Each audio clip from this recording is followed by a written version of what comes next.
नमस्कार विद्यार्थी मित्रांनो, स्कॉलर एज्युकेशनमध्ये आपलं स्वागत आहे। आज आपण अभ्यासणार आहोत TET exam state board series. यामध्ये इयत्ता 5वीचा संपूर्ण इतिहास, महत्त्वाच्या बुलेट नोट्स आपण संपूर्णपणे पाहणार आहोत। प्राचीन संस्कृतीचा इतिहास, अश्मयुग ते ताम्रपाषाण युग, मेसोपोटेमिया, इजिप्त, चीन, हडप्पा संस्कृती यांचा अभ्यास करणार आहोत आणि महत्त्वाचे बुलेट पॉईंट्स पाहणार आहोत। Let's start. इतिहास। भूतकाळात घडलेल्या घटना समजून घेण्याच्या शास्त्राला इतिहास म्हणतात। इतिहास म्हणजे भूतकाळात घडलेल्या घटना समजून घेण्याच्या शास्त्राला इतिहास म्हणतात। इतिहासाची शास्त्रीय पद्धत। शास्त्र कोणताही पुरावा प्रत्यक्ष प्रयोगांच्या कसोट्यांवर पुन्हा पुन्हा तपासून पाहता येणे हे सर्व शास्त्रांची वैशिष्ट्य असते। शास्त्रीय पद्धत प्रत्येक पुरावा वेगवेगळ्या कसोट्यांवर तपासून तो विश्वास ठेवण्याजोगा आहे की नाही हे ठरवण्याच्या पद्धतीला शास्त्रीय पद्धत असे म्हणतात। इतिहासाच्या साधनांचे प्रकार: भौतिक, लिखित, मौखिक। भूतकाळातील घटनांचा अभ्यास करणारे शास्त्र म्हणजे इतिहास। इसवी सनाचा काळ। एक रेखिक काल विभागणीत एकापाठोपाठ येणाऱ्या वर्षांची क्रमवार मांडणी केली जाते। येशू ख्रिस्तांच्या स्मरणार्थ इसवी सनाची सुरुवात झाली। ज्या वर्षापासून इसवी सनाची सुरुवात झाली ते इसवी सनाचे पहिले वर्ष। इसवी सनाचा पहिल्या 100 वर्षांचा काळ म्हणजे पहिल्या शतकाचा काळ। इसवी सनाच्या पहिल्या सहस्रकाचा काळ म्हणजे इसवी सन 1 ते 1000 असा लिहिला जातो। इसवी सनापूर्वीचा काळ। इसवी सनाची सुरुवात होण्यापूर्वीचा काळ इसवी सनापूर्वीचा काळ असे म्हणतात। इसवी सनाच्या पहिल्या शतकाचा काळ इसवी सन पूर्व 100 ते 1 असा लिहितात। इसवी सनापूर्वीच्या पहिल्या सहस्रकाचा काळ इसवी सन पूर्व 1000 ते 1 असा लिहितात। उदाहरणार्थ, वर्धमान महावीरांचा जीवनकाल इसवी सन पूर्व 599 ते इसवी सन पूर्व 527। गौतम बुद्धांचा जीवनकाल इसवी सन पूर्व 563 ते इसवी सन पूर्व 483 असा लिहितात। जगभरात अधिक प्रचारात असलेली कालगणना पद्धत। राज्याभिषेक शक। छत्रपती शिवाजी महाराजांनी आपल्या राज्याभिषेकाच्या निमित्ताने इसवी सन 1674 मध्ये राज्याभिषेक शक सुरू केले। भारतात प्रचलित असलेल्या कालगणना: शालिवाहन शक व विक्रम संवत। हिजरी। इस्लाम धर्माचे संस्थापक मुहम्मद पैगंबर यांनी मक्केहून मदिनेला स्थलांतर केले। या स्थलांतराच्या काळापासून हिजरी या कालगणनेची सुरुवात झाली। भारतात पारशी समाज उपयोगात आणत असलेली कालगणना पद्धत म्हणजे शहेनशाही। या ठिकाणी हे महत्त्वाचे मुद्दे आपण लक्षात ठेवले पाहिजेत। छत्रपती शिवाजी महाराजांनी राज्याभिषेक शक सुरू केले 1674। भारतात प्रचलित असलेल्या कालगणना: शालिवाहन शक व विक्रम संवत। हिजरी, मुहम्मद पैगंबर यांनी मक्केहून मदिनेला स्थलांतर केले। भारतात पारशी समाज उपयोगात आणत असलेली कालगणना शहेनशाही। इसवी सनापूर्वीचा काळ। सूर्यमालेची निर्मिती। सुमारे 4.5 अब्ज वर्षांपूर्वी सूर्यमालेची निर्मिती झालेली आहे। पृथ्वीची उत्पत्ती सुमारे 4.5 अब्ज वर्षांपूर्वी झालेली आहे। इतिहासाच्या काळाची विभागणी का केली जाते? पृथ्वीची उत्पत्ती। सुमारे 4.5 अब्ज वर्षांपूर्वी पृथ्वीच्या उत्पत्तीपर्यंत मागे जाणारा 4.5 अब्ज वर्षांचा एवढा मोठा काळ एकदम समजावून घेणे सोपे नाही, म्हणून तो टप्प्याटप्प्याने समजावून घेणे आवश्यक ठरते।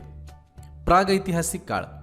ज्या काळाचा इतिहास लिहिण्यासाठी लिखित पुरावा उपलब्ध नाही त्या काळाला प्रागैतिहासिक काळ असे म्हणतात। प्राक म्हणजे पूर्वीचा। ऐतिहासिक काळ। ज्या काळाचा इतिहास लिहिण्यासाठी लिखित पुरावा उपलब्ध होतो त्या काळाला ऐतिहासिक काळ असे म्हणतात। कालमापनाच्या वैज्ञानिक पद्धती: कर्ब विश्लेषण, काष्ठवलय विश्लेषण पद्धत। कर्ब 14 विश्लेषण पद्धत। कर्ब 14 पद्धतीने 60,000 वर्षांपूर्वीपर्यंतच्या प्राचीन वस्तूंचे वय ठरवता येणे शक्य होते। शोध। याचा शोध विलार्ड लिबी नावाच्या शास्त्रज्ञाने ही पद्धत शोधून काढलेली आहे।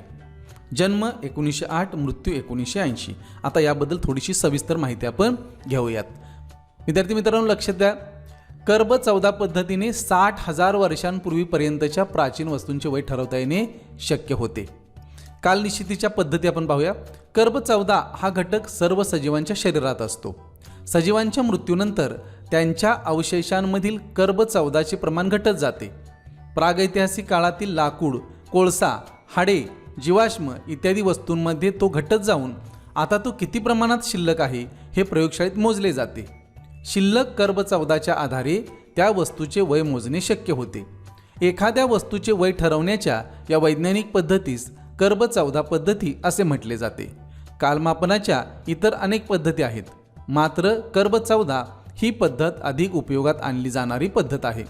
या आणि इतर कालमापन पद्धतींच्या आधारे वस्तूंचा काळ निश्चित झाला की त्या वस्तू ज्या संस्कृतीच्या लोकांनी निर्माण केल्या त्या संस्कृतीचा काळ एक रेखीक कालरेषेवर दाखवता येतो. आता पुन्हा एक पद्धत पहा. झाडांची वाढ होत असताना झाडाच्या खोडाचे एक एक वलय दरवर्षी वाढत जाते. ती वलये मोजली असता झाडाचे वय मोजता येते. लाकडी वस्तूचे वय मोजण्यासही त्याची मदत होते. या पद्धतीला काष्ठवलय कालमापन पद्धती म्हणतात. या ठिकाणी हा सुद्धा मुद्दा खूप महत्त्वाचा आहे. पुढं उत्क्रांती. सतत आणि संत होणारा बदल म्हणजेच उत्क्रांती. उत्क्रांतीची संकल्पना चार्ल्स डार्विन यांनी मांडलेली आहे.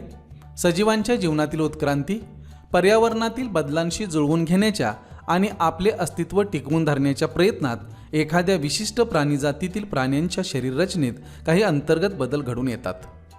कालांतराने तेच बदल त्या प्राणीजातीच्या पुढील पिढ्यांमध्ये आनुवंशिकतेचे रूप धारण करतात. अशा तऱ्हेने मूळ प्राणीजातीपेक्षा काही वेगळी वैशिष्ट्ये असणारी प्रजाती उदयाला येते.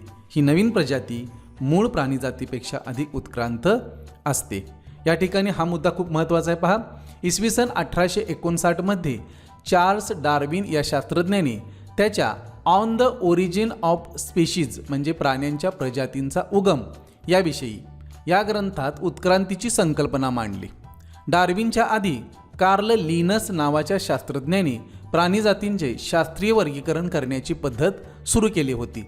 शरीररचनेचा विचार करता वानरांच्या काही प्रजातींचा आणि मानवाचा काही संबंध असावा असे मत त्याने व्यक्त केले होते. डार्विनने त्याच्या पहिल्या ग्रंथात उत्क्रांतीच्या प्रक्रियेत वानर आणि मानव यांचा नेमका काय संबंध असू शकतो याविषयी निश्चित मत व्यक्त केले नव्हते. इसवी सन 1871 मध्ये त्याने त्याचा दुसरा ग्रंथ प्रकाशित केला. त्याचे नाव होते द डिसेंट ऑफ मॅन म्हणजेच मानवाचे अवतरण. या ग्रंथात मात्र त्याने माणसांना शेपटी नसली तरी त्यांच्या पाठीच्या कण्याचे शेवटचे हाड हे शेपटीचा अवशिष्ट भाग आहे या गोष्टीकडे सर्वांचे लक्ष वेधले. माणसाच्या शरीरातील अक्कलदाढेसारख्या आणखी काही अनावश्यक गोष्टी उत्क्रांतीचे निदर्शक असल्याचे त्याने नमूद केले. त्याच्या आधारे आफ्रिकेतल्या जंगलातील गोरिला, चिंपांझी यांसारख्या बिनशेपटीच्या वानरांपासून मानव उत्क्रांत झाला असावा या अनुमानाला त्याने मान्यता दिली. त्याच्या या अनुमानाला पुष्टी देणारे पुरावे मात्र अजून मिळाले नव्हते. ते पुरावे मिळण्याची सुरुवात 20व्या शतकात झाली. सजीव सृष्टीच्या निर्मितीची सुरुवात आदिजीव या एकपेशी सजीवांपासून झाली. प्राण्यांच्या उत्क्रांतीचे टप्पे. अपृष्ठवंशीय प्राणी, पाठीचा कणा नसलेले प्राणी, उदाहरणार्थ गोगलगाय. पृष्ठवंशीय प्राणी, पाठीचा कणा असलेले प्राणी, उदाहरणार्थ जलचर, मासा. उभयचर, उदाहरणार्थ बेडूक. पक्षीवर्ग, सरपटणारे प्राणी, उदाहरणार्थ साप. सस्तन प्राणी, उदाहरणार्थ गाय. सस्तन प्राण्यांची वैशिष्ट्ये. पृष्ठवंशीय प्राण्यांच्या वर्गातील सर्वात अधिक उत्क्रांत टप्पा. पोटात पिल्लांची वाढ होते. आई पिल्लाला जन्म देते. काही काळ आईच्या दुधावर पिल्लाचे पोषण होते. या ठिकाणी सस्तन प्राण्यांची वैशिष्ट्ये सांगितलेली आहेत, पण याला काही अपवाद आहेत. ते म्हणजे बदक त्वचा. प्लॅन्टिपस हा प्राणी व मुंगी खाऊ ज्याला आपण अँट ईटर असं म्हणतो या प्राण्यांच्या काही प्रजाती हे प्राणी सस्तन असले तरी अंडी घालतात. विद्यार्थी मित्रांनो, या ठिकाणी महत्त्वाचा मुद्दा आहे, लक्षात ठेवा. यावर प्रश्न येऊ शकतो. अपवाद आहे सस्तन प्राण्यांसाठी. अपवाद आहे बदक त्वचा ज्याला प्लॅन्टिपस म्हणतो आपण. हा बदक त्वचा आहे आणि हा आहे मुंगी खाऊ म्हणजेच अँट ईटर. हे प्राणी सस्तन असून सुद्धा ते अंडी घालतात. एप वानर ज्याला आपण मानवसदृश्य वानर असे म्हणतो, मानवाशी साम्य असणारा वानर, यालाच एप वानर असे म्हणतात. मानवसदृश्य वानरांच्या प्रजातींचा वावर प्रामुख्याने झाडावरच होता. ज्या प्रजातींचा वावर झाडांवरच होत राहिला त्यांचे मूळ वानर स्वरूप कायम राहिले. मात्र त्यांच्या काही प्रजातींना गवताळ प्रदेशात झाडांऐवजी जमिनीवर वावरणे भाग पडले.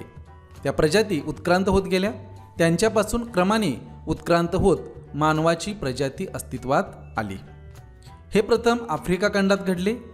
त्या मानवालाच आपण आदिमानव असे म्हणतो. म्हणजेच एप वानराला आपण आदिमानव असे म्हणू शकतो. म्हणजेच याच्यापासून आदिमानव तयार झाला, निर्माण झाला. आदी म्हणजे प्रारंभीचा.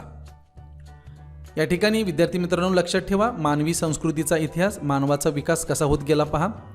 एप वानरापासून आजचा आधुनिक मानव कसा निर्माण झाला या ठिकाणी एक रेखाचित्र आहे. आपण याबद्दल सविस्तर माहिती अभ्यासूयात. कुशल मानव याला आपण होमो हॅबिलिस असं म्हणतो. या ठिकाणी विद्यार्थी मित्रांनो हे इंग्रजी नाव आपण लक्षात ठेवलं पाहिजे. ज्याला आपण शास्त्रीय नाव दिलेलं आहे ते आपण लक्षात ठेवलं पाहिजे. कुशल मानव होमो हॅबिलिस, हातांचा कुशलतेने वापर करणारा मानव. अस्तित्वाचा पुरावा सर्वप्रथम आफ्रिका खंडातील टांझानिया, केनिया या 2 देशांच्या परिसरात हा पुरावा मिळालेला आहे. याचा शोध लुई लिकी या शास्त्रज्ञाने लावलेला आहे. नाव होमो हॅबिलिस. लॅटिन भाषेत होमो म्हणजे मानव, हॅबिलिस याचा अर्थ हातांचा कुशलतेने वापर करणारा, म्हणजेच हातांचा कुशलतेने वापर करणारा मानव. वैशिष्ट्ये: 2 पायांवर उभा राहून चालू शकत होता. पाठीचा कणा पूर्ण ताठ नव्हता, किंचित बाक होता.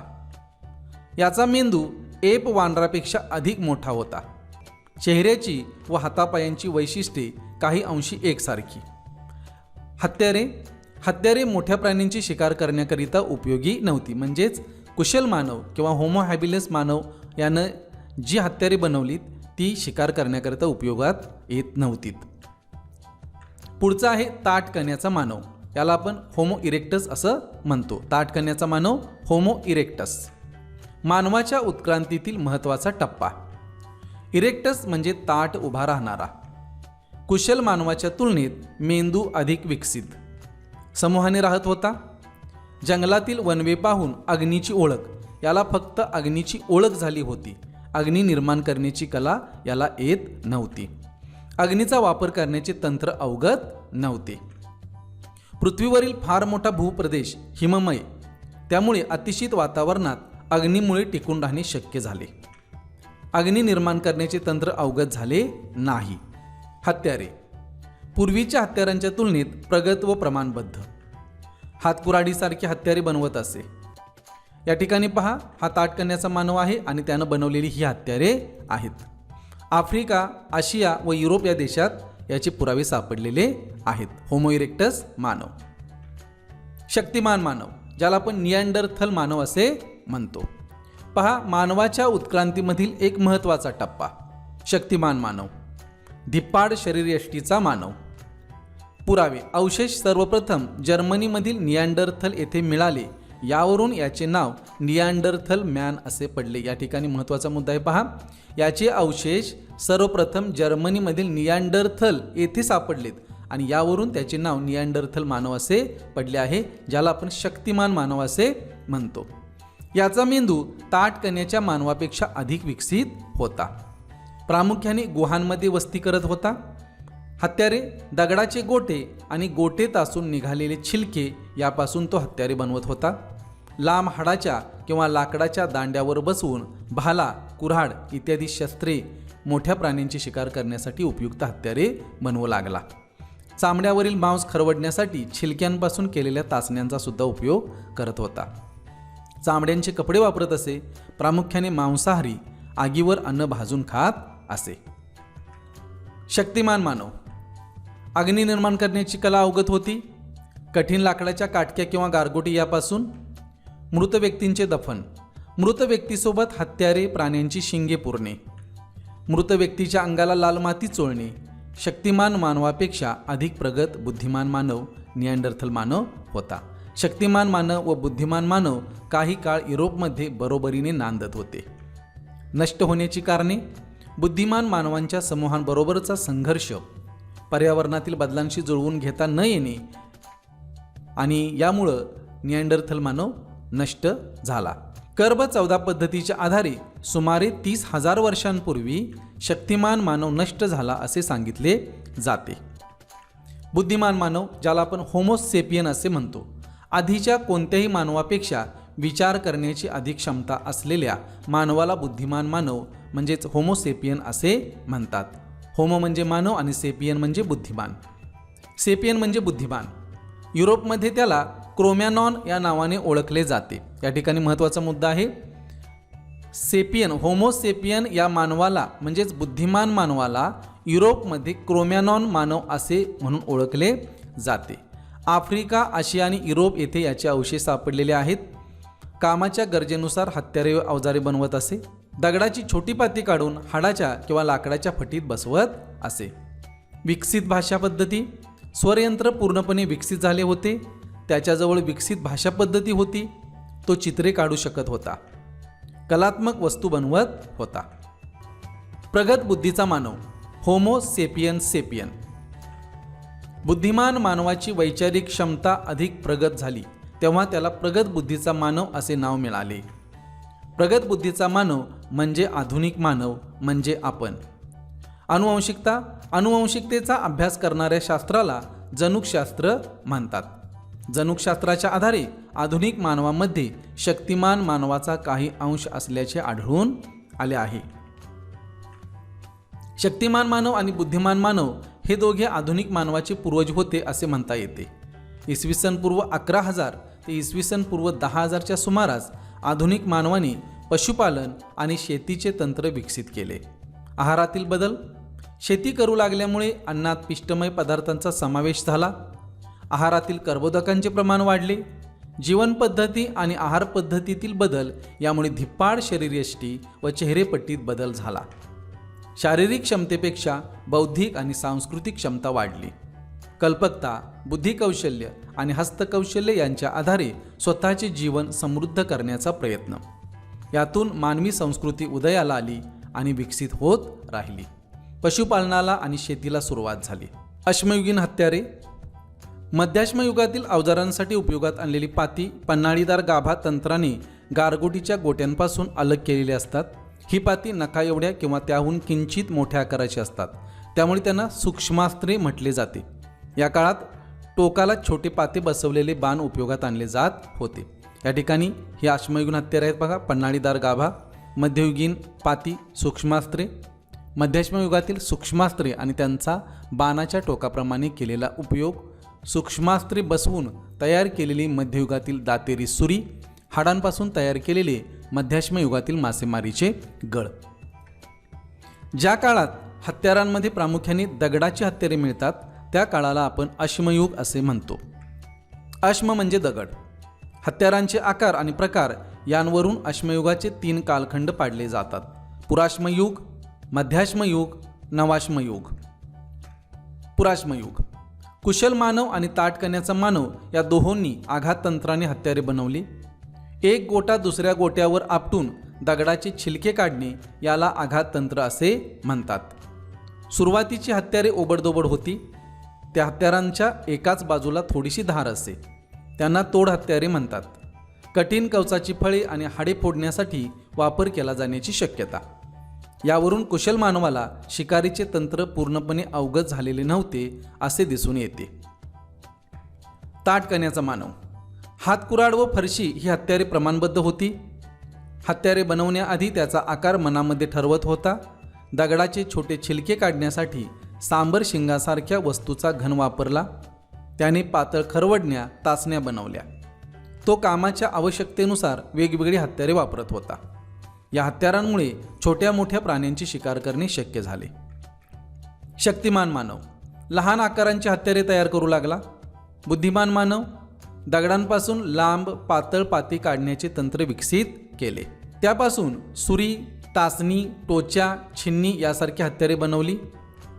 हत्यारे वस्तू बनवण्यासाठी गारगोटीच्या वर्गातील दुर्मिळ दगड, हस्तिदंत यांचा उपयोग करू लागला. बुद्धिमान मानव. हत्यारे बनवण्याचे तंत्र, परिसराचे ज्ञान आणि अन्न मिळवण्याचे तंत्र यात खूपच प्रगती केली. बुद्धिमान मानवाच्या टोळ्या झोपड्या बांधून राहू लागल्या. सामूहिक उत्सव करू लागला. कलात्मक वस्तू, गुहाचित्रे यांचीही निर्मिती करू लागला. दागिने वापरू लागला. वेगवेगळ्या प्रकारचे शंख, हाडे, प्राण्यांचे दात यापासून तयार केलेले मणी मिळालेले आहेत, सापडलेले आहेत. यावरून प्रगत मानवी संस्कृतीची सुरुवात पुराश्मयुगातच झाली होती. भारत आणि पुराश्मयुग. भारतात पुराश्मयुगीन हत्यारांचे अवशेष काश्मीरपासून तमिळनाडूपर्यंत विविध ठिकाणी मिळालेले आहेत. भारतात मध्य प्रदेशातील होशंगाबादजवळ नर्मदा नदीच्या काठावर हातनोरा गावाच्या परिसरात अश्मीभूत कवटी आणि खांद्याचे हाड यांचे अवशेष मिळालेले आहेत, जे पुराश्मयुगातील एका स्त्रीचे आहेत. या ठिकाणी हा मुद्दा महत्त्वाचा आहे. भारतात मध्य प्रदेशातील होशंगाबादजवळ नर्मदा नदीच्या काठावर हातनोरा गावाच्या परिसरात अश्मीभूत आणि कवटी आणि खांद्याचे हाड आणि जे पुराश्मयुगातील एका स्त्रीचे आहे. पुदुच्चेरीजवळ एका बालकाची अश्मीभूत कवटी मिळाली आहे. अफगाणिस्तान आणि श्रीलंका, महाराष्ट्र, नाशिकजवळ गंगापूर, गोदावरी नदीच्या काठावर नेवासा, चिरकी नेवासा जे प्रवरा नदीच्या काठावर आहे, या ठिकाणी पुराश्मयुगीन अवशेष सापडले आहेत. मध्याश्मयुग. कुत्रा माणसाळवला महत्त्वाचा मुद्दा आहे. मध्याश्मयुगामध्ये माणसाने कुत्रा माणसाळवला आहे. शिकारीबरोबरच पशुपालन आणि नैसर्गिकरित्या उगवलेल्या धान्याची कापणी, आहारात विविध वनस्पतींचा समावेश, शेळी मेंढी यांना माणसाळवण्याची सुरुवात मध्याश्मयुगात झाली. या काळातील मानवाला शिकार, मासेमारी, कापणी, तोडणी यासाठी विविध प्रकारच्या हत्यारांची आवश्यकता होती. लाकडाला किंवा हाडाला खाच करून नखा एवढी छोटी पाती ओळीने घट्ट बसवून सुरी विळा बनवत असे. भारत आणि मध्याश्मयुग. राजस्थान बागोर, मध्य प्रदेश भीमबेटका, गुजरात लांगनज, महाराष्ट्र जळगाव या ठिकाणी मध्याश्मयुगीन स्थळे सापडली आहेत. नवाश्मयुग. घासून गुळगुळीत केलेली दगडाची हत्यारे घडवली. नव्या प्रकारची हत्यारे घडवली जाण्याचा काळ म्हणून त्याला नवाश्मयुग असे म्हणतात. शेती आणि पशुपालन नित्याची जीवनपद्धती होती. नवाश्मयुगामध्ये शिकार करणे हे निर्वाहाचे प्रमुख साधन न राहता ते शेतीला आणि पशुपालनाला पूरक साधन बनले. नवाश्मयुग आणि भारत.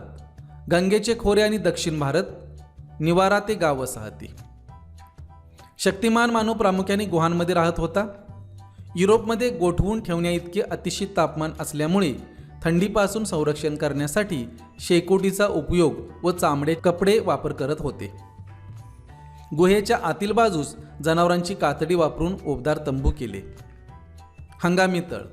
मध्याश्मयुगीन काळात बुद्धिमान मानवाच्या समूहांनी जगभर वस्ती केली होती. हवामान ओबदार होऊ लागले होते. पर्यावरणात बदल होत होता, त्यामुळे आहार पद्धतीतही बदल होत होता. मोठ्या प्रमाणावर केलेले शिकार आणि पर्यावरणातील बदल यामुळे मॅमोथ सारखे महाकाय प्राणी नष्ट झाले. मासेमारी व लहान आकाराचे प्राणी यांची शिकार करू लागला. बदलत्या हवामानानुसार जेथे अन्न, शिकार, मासेमारी यांची उपलब्धता असेल तेथे मध्याश्मयुगीन मानव हंगामी तळ करून काही काळ वस्ती करून राहू लागला. गाव वसाहती. नवाश्मयुगातील मानव अन्नधान्याचा उत्पादक बनला. शेतीची सुरुवात नवाश्मयुगीन संस्कृतीचे वैशिष्ट्य आहे. शेती करू लागल्यामुळे नवाश्मयुगीन मानव एका ठिकाणी स्थिरावला व वस्ती करून राहू लागला. स्थिर जीवनाची सुरुवात. पशुपालन.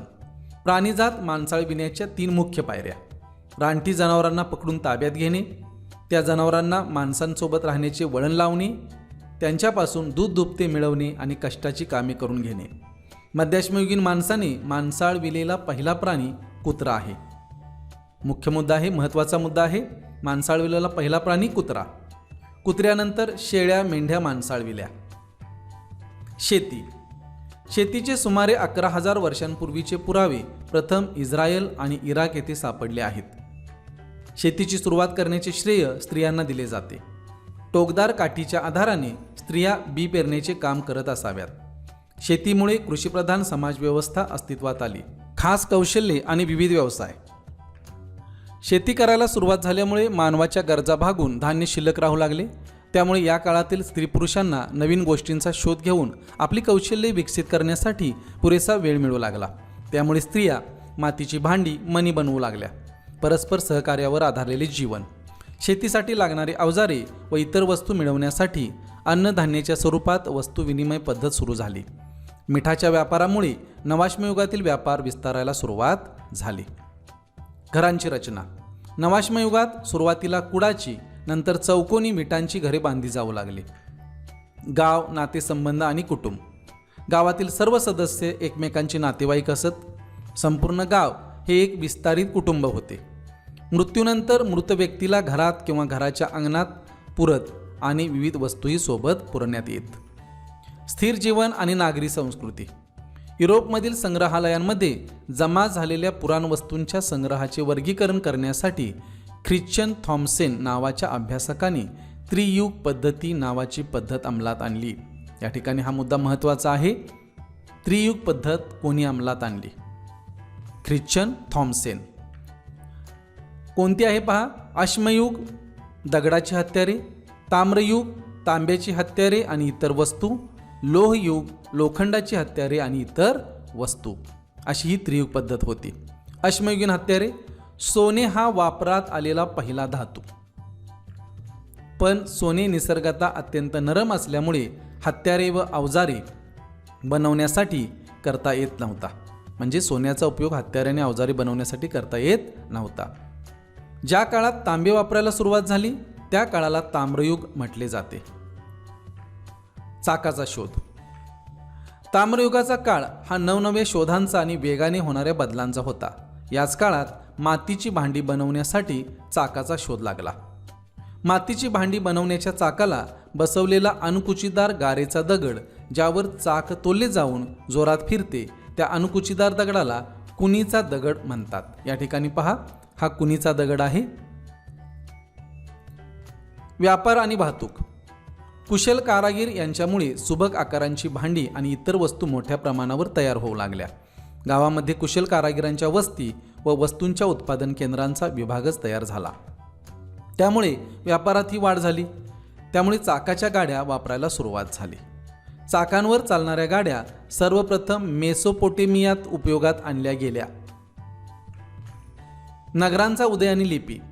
व्यापाराचा विस्तार, जलद वाहतूक व मोठ्या प्रमाणावर उत्पादन करणारी उत्पादन केंद्रे यामुळे अनेक प्रकारची कामे करणारे लोक एके ठिकाणी आले. यामुळे नगरे उदयाला आली. व्यापारातील वाढ आणि नोंदी ठेवण्याचा व्याप यामुळे आधीच वापरात असलेल्या सांकेतिक खुणा आणि चिन्हे यांच्यावर संस्करण केले गेले. प्रत्येक संस्कृतीची लिपी तयार झाली. नागरी समाजव्यवस्था. व्यापारातील भरभराट हे जगभरातील प्राचीन नागरी संस्कृतींचा उदय आणि विकास होण्यामागचे एक प्रमुख कारण होते. नागरी संस्कृतींचा पाया नवाश्म युगातील कृषी संस्कृतीवर आधारलेला होता. श्रद्धांवर आधारलेले सामूहिक आचार आणि उत्सव यांना अधिक महत्त्व आले. नगरांमध्ये अतिभव्य मंदिरे उभारली. शासन व्यवस्था व मंदिर प्रमुखपद एकाच व्यक्तीच्या हातात एकवटले. यातूनच जगातील प्राचीन संस्कृतीची सुरुवात झाली. ऐतिहासिक काळ. आपण सुरुवातीलाच अभ्यासले आहे की ज्या काळाचा इतिहास लिहिण्यासाठी लिखित पुरावा उपलब्ध होतो त्या काळाला ऐतिहासिक काळ असे म्हणतात. सर्व प्राचीन नागरी संस्कृतींमध्ये विकसित लिपींच्या आधारे लेखन केले जात होते. म्हणजेच नागरी संस्कृतींच्या उदयाबरोबर प्रागैतिहासिक काळ संपून ऐतिहासिक काळ सुरू झाला. प्राचीन संस्कृतीचा इतिहास. या ठिकाणी आपण 4 संस्कृती पाहणार आहोत ज्या आफ्रिका, युरोप आणि आशिया या खंडांमध्ये विकसित झाल्या होत्या. पाहूया चला. अश्मयुगीन हत्यारे. विविध कलाकौशल्य आणि परंपरा यांचे अनेक पिढ्यांकडून मिळालेले ज्ञान आणि त्या ज्ञानाच्या आधारे निर्माण झालेली जीवनपद्धती म्हणजे संस्कृती होय. जगातील 4 प्रदेशांमध्ये साधारणपणे एकाच कालखंडात म्हणजे इसवी सनापूर्वी सुमारे 3000 वर्षांपूर्वी नागरी संस्कृती उदयाला आल्या. पहिले आहे मेसोपोटेमिया, इजिप्त, भारतीय उपखंड, चीन.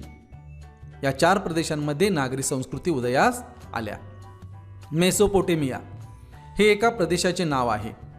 मेसोपोटेमिया याचा अर्थ 2 नद्यांच्या मधला प्रदेश म्हणजे द्वाब. प्राचीन मेसोपोटेमिया म्हणजे टायग्रीस आणि युफ्रेटिस या 2 नद्यांमधील प्रदेश. या नद्या प्रामुख्याने तुर्कस्तान, सिरिया आणि इराक या देशांमधून वाहतात. प्राचीन नगरे. ऊर, उरुक आणि निप्पूर ही मेसोपोटेमियामध्ये प्राचीन नगरे होती. या नगरांमध्ये अतिशय समृद्ध अशी प्राचीन संस्कृती नांदत होती. इजिप्त. आफ्रिका खंडाच्या उत्तरेला सहारा वाळवंटाच्या पूर्व भागातून नाईल नदी वाहते. तिच्या खोऱ्यात जगातील एक समृद्ध संस्कृती म्हणजे इजिप्तची प्राचीन संस्कृती. चीन. चीनमधील होयांग हो नदीच्या खोऱ्यात चीनच्या नागरी संस्कृतीचा उदय झाला. चीनी परंपरेनुसार हुआंग दी राजा या राजाने शेती, पशुपालन, चाकांची वाहने, नौका, वस्त्रे इत्यादीची सुरुवात केली. त्याच्या राणीने रेशीम उत्पादन आणि रेशीम रंगवण्याचे तंत्र शोधून काढले. होयांग हो राजाच्या राणीने. महत्त्वाची शहरे लोयांग, बीजिंग आणि चांगान. हडप्पा संस्कृती. भारतीय उपखंडातील सर्वात प्राचीन संस्कृती हडप्पा संस्कृती सिंधू नदीच्या खोऱ्यात विकसित झाली. प्रथमतः पंजाबमधील हडप्पा हे स्थळ उजेडात आले म्हणून तिला हडप्पा संस्कृती असे म्हणतात. त्यानंतर सिंधमधील मोहेंजोदडो हे स्थळ उजेडात आले. ही दोन्ही स्थळे आजच्या पाकिस्तानात आहेत. गुजरात लोथल आणि धोलावीरा, राजस्थान कालीबंगन ही भारतातील काही प्रसिद्ध स्थळे आहेत. हडप्पाकालीन नगरांची वैशिष्ट्ये. नगरांची रचना आखीव होती. रस्ते एकमेकांना समांतर काटकुरात छेदणारे, रस्त्यांमुळे तयार झालेल्या चौकोनी जागेत बांधलेली घरे, धान्याची प्रचंड मोठी कोठारे, प्रशस्त घरे, सांडपाणी वाहून नेण्यासाठी झाकलेली गटारे, घरोघरी स्नानगृहे, शौचालये अशी सार्वजनिक आरोग्याची काळजी घेणारी व्यवस्था होती. हडप्पाकालीन नगरांची वैशिष्ट्येमध्ये व्यवस्थित बांधून घेतलेल्या खाजगी आणि सार्वजनिक विहिरी, नगरांचे 2 ते 4 स्वतंत्र विभाग, प्रत्येक विभागाला स्वतंत्र तटबंदी, मातीची पक्की भाजलेली खणखणीत वाजणारी भांडी हे हडप्पाकालीन संस्कृतीचे वैशिष्ट्य होते. भांड्यांचा रंग लाल असून त्यावर पिंपळपान, माशांचे खवले यांसारख्या आकृतींची काढलेली सुबक नक्षी, रंगीत दगडांपासून बनवलेले मणी, कांस्य धातूच्या वस्तू बनवण्यात कारागीर अत्यंत कुशल होते. उत्खननात मिळालेल्या मातीच्या मूर्ती आणि मुद्रा यांच्या आधारे हे लोक मातृदेवता आणि पशुपती यांची पूजा करत असत. खेळ आणि मनोरंजन. शिकार, कुस्ती, पट आणि सोंगट्यांचे खेळ खेळत होते. इजिप्त सेनात नावाचा बुद्धिबळाशी साम्य असलेला सोंगट्या आणि पट घेऊन खेळला जाणारा खेळ हा लोकप्रिय होता. या ठिकाणी हे नाव महत्त्वाचे आहे. इजिप्तमध्ये सेनात नावाचा बुद्धिबळाशी साम्य असलेला सोंगट्यानी पट घेऊन खेळला जाणारा खेळ, इजिप्त सेनात नावाचा खेळ. हडप्पा संस्कृती. मुलांची खेळणी, मातीच्या भिंगऱ्या, शिट्ट्या, खुळकुळे, बैलगाड्या, चाकांवरचे प्राणी व पक्षी. संगीत आणि नृत्य. बालाग नावाचे एक तंतुवाद्य मेसोपोटेमियात प्रचलित होते. बालाग नावाचे एक तंतुवाद्य. सारंगी हेही एक प्राचीन तंतुवाद्य आहे. झांजा, खुळखुळे, बासरी, ढोल ही वाद्ये देखील वाजवली जात होती. इजिप्तच्या राजांना फॅरो म्हणतात. मोहेंजोदडो नर्तिकेच्या कांस्यमूर्ती सापडलेल्या आहेत. मेसोपोटेमियातील ऊर या नगराच्या उत्खननात मिळालेले सोन्याचे बालाग. बालाग हे 11 तारांचे वाद्य होय. उंची साधारणपणे 2.1 मीटर. काळ इसवी सन पूर्व सुमारे 2650. चित्रातील बालाग पुआबी नावाच्या राणीच्या थडग्यातून सापडले आहे. आपण ही चित्र पुढे पाहूयात. माहीत आहे का तुम्हाला? या ठिकाणी हे बालाग नावाचं तंतुवाद्य आहे. पहा, मेसोपोटेमियातील ऊर या नगराच्या उत्खननात मिळालेले सोन्याचे बालाग. बालाग हे 11 तारांचे वाद्य होय. त्याची उंची साधारणपणे 2.1 मीटर इतकी आहे. याचा काळ सुमारे इसवी सन पूर्व 2650 असा होता. चित्रातील बालाग पुआबी नावाच्या राणीच्या थडग्यातून मिळालेले आहे. याही बालाग हे वाद्य. या ठिकाणी पहा, चाकांवर चालणाऱ्या गाड्या सर्वप्रथम मेसोपोटेमियात उपयोगात आणल्या गेल्या आणि हडप्पा संस्कृती, सिंधू संस्कृती भारतीय उपखंडाची सर्वात प्राचीन नागरी संस्कृती होय. या संस्कृतीमधील चाकांची खेळणी आहेत ही. बलुचिस्तानातील मेहरगड येथील नवाश्मयुगीन वसाहत ही पहा. मेसोपोटेमियात नांदलेल्या नागरी संस्कृतींपैकी 4 महत्त्वाच्या संस्कृतींची नावे पुढीलप्रमाणे आहेत. Sumerian, Akkadian, Babylonian, Assyrian. इसवी सनापूर्वी सुमारे 2350च्या सुमाराला अक्कडचे साम्राज्य उदयाला आले. अक्कडचा सम्राट सारगन याच्या काळात हडप्पा संस्कृती आणि मेसोपोटेमिया यांच्यातील व्यापार भरभराटीला आला होता. बॅबिलोनचा राजा हम्मुराबी, हे खूप नाव महत्त्वाचं आहे, इसवी सनापूर्वी 1792 ते 1750 या काळात होऊन गेला. बॅबिलोनचा राजा हम्मुराबी, ज्याने आपल्या प्रजेला लिखित स्वरूपात सुव्यवस्थित कायदा देणारा हा जगातील पहिला राजा होता. आपल्या प्रजेला लिखित स्वरूपात सुव्यवस्थित कायदा देणारा बॅबिलोनचा राजा हम्मुराबी, हे नाव लक्षात ठेवा.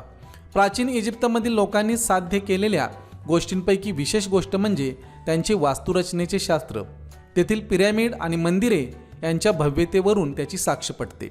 त्यांनी इमारती बांधण्यासाठी प्रामुख्याने मातीच्या कच्च्या विटा आणि दगड यांचा वापर केला. गणित, वैद्यक, सिंचन पद्धती या क्षेत्रांमध्ये त्यांनी खूप प्रगती केली होती. तेथे उत्तम जहाजे बांधली जात.